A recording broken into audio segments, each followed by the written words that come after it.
Bon l'équipe, salut à tous, j'espère que vous allez bien, supporters parisiens. Nous sommes impatients d'être à demain soir, 21 h, pour ce coup d'envoi. Un match qui sera diffusé sur la chaîne Téléfoot, mais aussi sur Canal+. Un match qui se jouera en direct du stade Bollaert à Lens. Match comptant pour la 44e édition du Trophée des Champions. Ce passionnant classico Paris Saint-Germain, Olympique de Marseille. Avant d'être un match comptant pour le Trophée des Champions, ça reste un classico de plus qui se jouera demain soir. Et c'est les amis, seuls les supporters parisiens et les supporters marseillais ressentent la même chose. On est impatients d'être à demain soir, de vivre ce match, et on l'espère voir un beau match avec de l'intensité, de la combativité. Un classico, c'est une saveur particulière. En tant que Parisien, quand tu gagnes un classico, il y a une de ces fiertés qui monte en toi, elle est indescriptible. Mais quand tu perds un classico, comme on l'a perdu au mois de septembre, rappelez-vous les amis, je vais revenir dans cet avant-match, il y a une de ces hontes qui vient t'habiter les gars, elle est incroyable. Tu vois, quand tu gagnes, donc c'est une fierté indescriptible, mais quand tu perds, c'est une honte indescriptible. Bref, les 5 derniers matchs, toutes compétitions confondues entre ces deux clubs ennemis, c'est 4 victoires parisiennes pour une victoire marseillaise. Et cette victoire, sais-tu pourquoi elle fait mal? Puisqu'elle s'est passée au Parc des Princes. C'était le 13/09/2020. C'était là, c'était hier, c'est il y a quelques mois les amis. Rappelez-vous, l'OM qui s'est imposé par le plus petit des scores, 0-1 les amis. Franchement, le match, il est encore à travers la gorge. Donc, tu vois, j'espère que ce match-là va servir à nos joueurs pour demain soir. Demain soir, je veux des guerriers sur le terrain demain soir. Demain soir, on ne doit pas, une fois de plus, s'incliner contre l'OM. Tu peux t'incliner contre n'importe quel club français. Ça passera. Et contre l'OM, ça passe pas. C'est ce que je veux dire, surtout après cette déclaration, les amis, de Villas-Boas, l'OM ne gagne plus de titres depuis que le Paris Saint-Germain a changé la face du football français. Grosso modo, l'OM ne gagne plus, c'est de la faute du Paris Saint-Germain. C'est de la faute du Qatar qui a repris le Paris Saint-Germain. Mais pourtant, depuis l'arrivée du Qatar, Montpellier a été champion de France. Monaco, il y a 3 ans de ça, a été champion de France. Strasbourg et Rennes ont remporté une coupe nationale depuis l'arrivée du Qatar. Mais c'est de la faute du Paris Saint-Germain si l'OM n'arrive pas à mettre un pied devant l'autre. Donc même pour ce genre de déclaration de merde, ça les gars, ça doit servir à nos joueurs pour remporter ce match demain soir. L'OM, sur leurs 20 derniers matchs, toutes compétitions confondues, c'est un bilan plutôt positif. Oui, l'OM en Ligue 1, ce n'est pas dégueulasse. Ce n'est pas dégueulasse.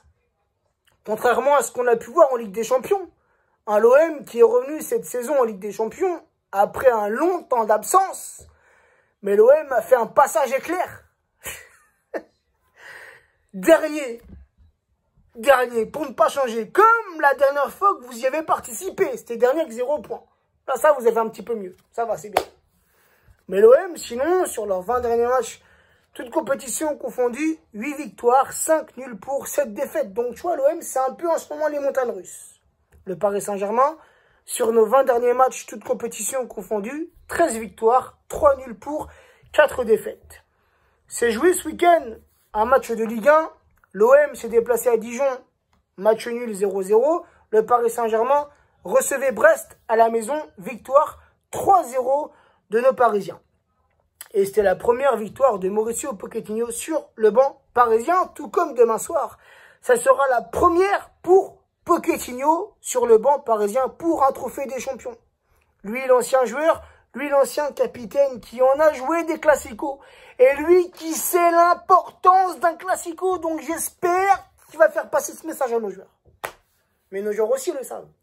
Pour la plupart de nos joueurs savent l'enjeu d'un classico. Ils savent à quel point c'est important pour nous, un classico. Hein, même si ce n'est plus les classicos qu'on a vécu dans les années 90, dans les années 2000 où c'était chaud, c'était bouillant sur le terrain, à tout moment, ça pouvait partir en couille. Tu le sentais même à travers même à travers ta télé, t'étais chez toi, même toi t'étais en train de bouillir quand tu voyais ce qui se passait sur le terrain. Des tacles en veux-tu, on voit là. Maintenant ça s'est un peu adouci. On va pas se mentir, maintenant ça s'est un peu adouci. Mais c'est électrique. Un classico, ça reste électrique, c'est ça qu'on aime. C'est ça qu'on aime, c'est ça qui nous rend joyeux lors d'un classico. Bref, là je divague un peu. Revenons à nos moutons. Le Paris Saint-Germain, tenant du titre de cette compétition très très courte, qui ne se joue que sur un match. Un match, tu gagnes, t'as un trophée. C'est pas mal. Donc le Paris Saint-Germain, tenant du titre, le Paris Saint-Germain est le club français le plus titré de cette compétition. 9 titres pour le Paris Saint-Germain. L'OM a seulement 3 titres. Et la dernière fois qu'un classico s'est joué, les amis, rappelez-vous, c'était en 2010. 0-0, on a été jusqu'au tir au but et l'OM s'était imposé 5-4. Encore un mauvais souvenir. Et la dernière fois que l'OM a remporté un trophée des champions, c'était en 2011. Les absents, pour demain, côté parisien, Bernat absent, Letellier absent, Kerrer et Dagba absents, testés positifs au virus. Donc la petite compo, les amis, après la bonne nouvelle, c'est que côté parisien, pour demain soir, on récupère 4 joueurs.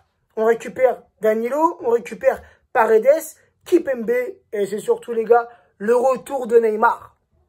Après, on verra. Est-ce que ces 4 joueurs sont aptes à commencer dans le 11 titulaire? On verra demain ce que va décider Pochettino. En tout cas, les amis, je suis parti sur une compo. Le système de jeu, le même que contre Saint-Etienne, le même que contre Brest, ce 4-3-3 offensif. Et pour ceux, les amis, je suis parti dans l'idée où Kimpembe, Paredes et Neymar seraient aptes à débuter le match. Donc Navas, dans les cages parisiennes, Florenzi, latéral droit, Bernat, latéral gauche, Kimpembe, Marquinhos en charnière centrale. Donc du coup, les 2 milieux défensifs, les 2 milieux récupérateurs, je ferai redescendre Verratti associé à Paredes. Je mettrai Neymar dans ce rôle de meneur de jeu de numéro 10 en pointe haute, Moïse Kean en numéro 9, Mbappé, ailier gauche, Di Maria, ailier droit. Certains me diront, pourquoi Moïse Kean, vu qu'Icardi est revenu et il a fait un bon retour contre Brest puisqu'il est buteur et passeur décisif. Mais Kean, les gars, après tout ce qu'il a fait, Kean, il est en pleine confiance. Pour moi, tu ne peux pas le faire débuter sur le banc. Sinon, quel message lui envoies-tu? Tu vois ce que je veux dire? Kean, il est en pleine bourre. Il marque but sur but. Il enchaîne les tutelles. Il en... 1, 2, 3, 4. Kean, il est en pleine bourre. Kean, il enchaîne les titularisations. Quand je le dis doucement, j'y arrive. Mais quand je veux le dire vite, j'y arrive pas ce mot-là. Je ne sais pas pourquoi, je bégaye. Donc, tu vois, quel message tu veux lui faire passer si tu l'envoies sur le banc demain soir pour un match très important contre l'Olympique de Marseille. Donc, juste pour ça, les gars, Icardi, je le ferai débuter sur le banc et puis je le ferai rentrer en seconde mi-temps. Donc, voilà. La compo, c'est fait. Et le prono. Le prono, les gars, je vois bien un petit 3. Je serais tenté de te dire 3-0. Surtout quand tu as un Navas au top dans les cages. Tu as un rempart. Je serais tenté de dire 3-0. Mais l'OM, tu vois, l'OM sur un coup de pied arrêté. Tu vois, un coup franc, comme ils l'ont fait au Parc des Princes il y a quelques mois de ça quand ils ont gagné 1-0, plutôt 0-1. Tu vois, un coup franc, un corner, un penalty, on ne sait pas. Tu vois, donc c'est pour ça que j'en mettrai un petit but. Donc voilà mon petit prono, 3-1 pour nos Parisiens. Et vraiment, un message à nos joueurs, là, faut nous rendre fiers. Faut nous rendre fiers, là, demain, c'est une revanche. C'est une revanche, une honte à faire disparaître. Hein, la honte qu'on a vécue il y a quelques mois là, lors du 0 au Parc des Princes. Un match honteux. Une défaite honteuse pour nous, Parisiens. Donc, s'il vous plaît, concentrez-vous, motivez-vous et dites-vous que demain soir, ce n'est pas un match comme un autre. Demain soir, c'est le classico demain soir. Ça veut tout dire. Le classico, ça veut tout dire. Tu perds pas contre l'ennemi. Tu perds pas contre le rival. C'est interdit. Un classico, ça ne se joue pas, ça se gagne. Je pense, frérot, que tu as capté la petite erreur que j'ai faite dans mon avant-match. Dans la petite compo que j'ai donnée, j'ai mis Bernat. Je Je suis tellement impatient que Bernat nous revienne que je l'ai mis demain titulaire contre l'OM alors qu'il est absent. Mais je voulais dire Bakker. Je mettrai Bakker. Même si, ce qui m'énerve avec Bakker, c'est le centre de merde. Il n'arrive pas à bien centrer.